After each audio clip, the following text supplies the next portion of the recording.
Welcome to the 14th installment in Trading Strategy Guide's Trading Education Series. We're going to do a little introduction to the TradingView trading platform. Grab some coffee and check it out.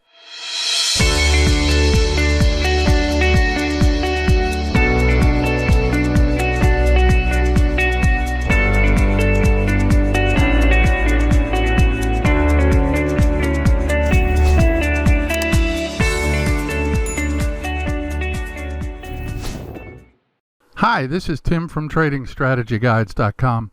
Thanks for coming back for this installment of our Trading Education Series.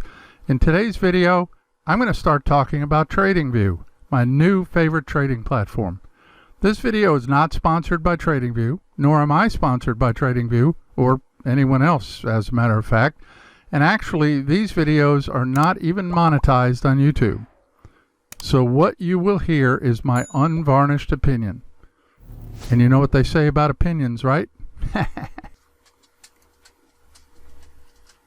So, let's start with the first and most obvious question.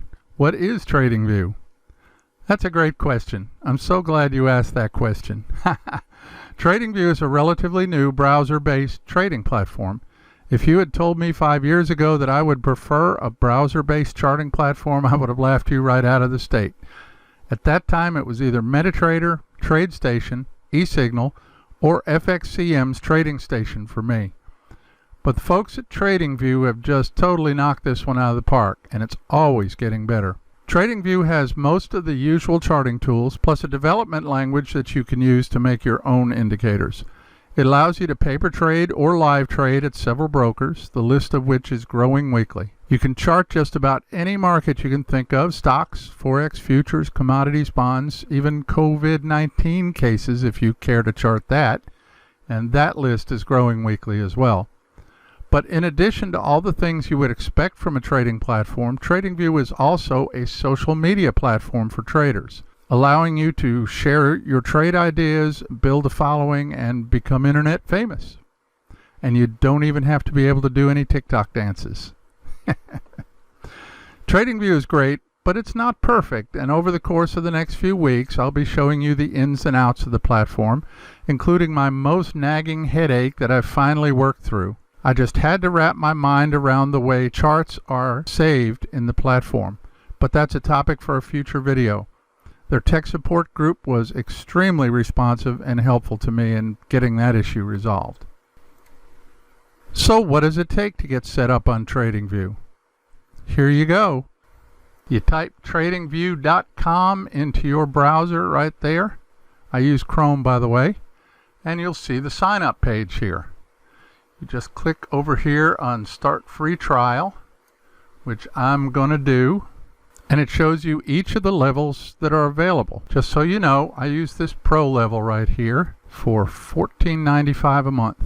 But I used only the free basic level for quite a while. I think they only allow 3 indicators per chart at the basic level, so that was what caused me to jump up to the Pro level. These are the features available at each of these levels.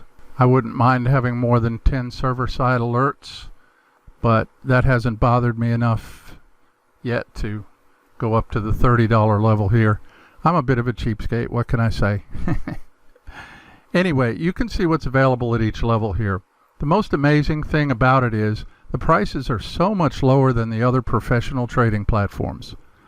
I've used TradeStation and eSignal, and they cost upwards from $100. And then you have to add the price data feed as well. Of course, MetaTrader and the proprietary platforms that are provided by several different brokers like FXCM's Trading Station and Awanda Trade, those are all free, but if you want to trade anything other than Forex, you're going to have to pay for your platform and your price feed.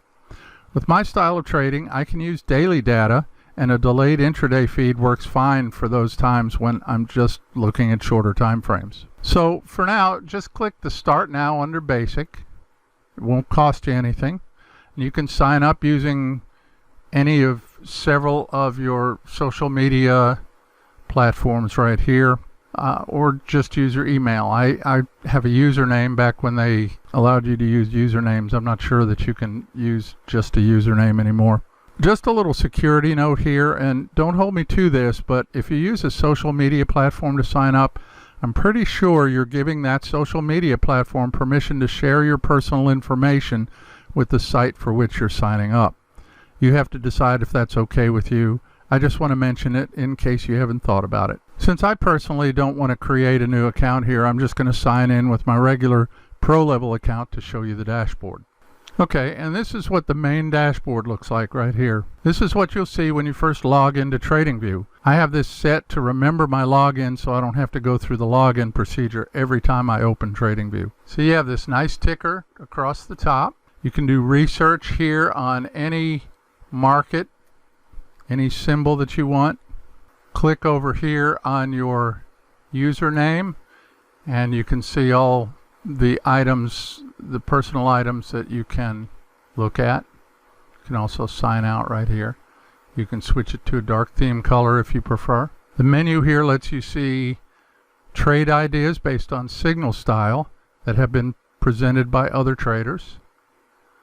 Markets allows you to see a list of the currently available markets. Scripts will show you custom written indicators that are available.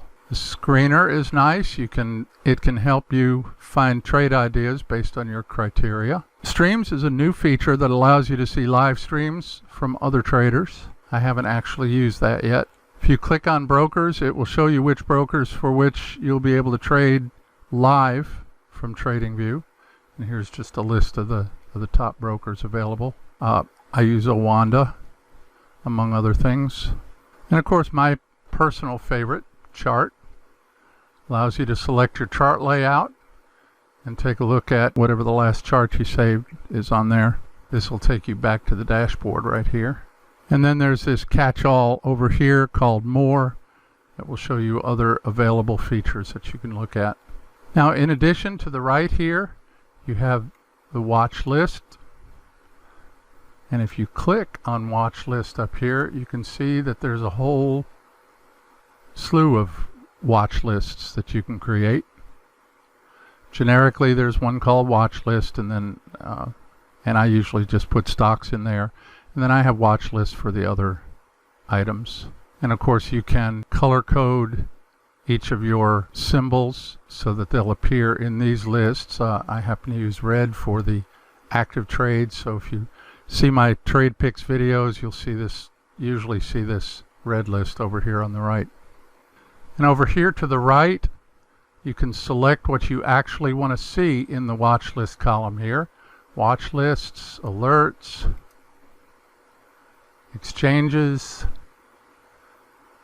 trade ideas, public chats, private chats, other people's trade ideas, notifications.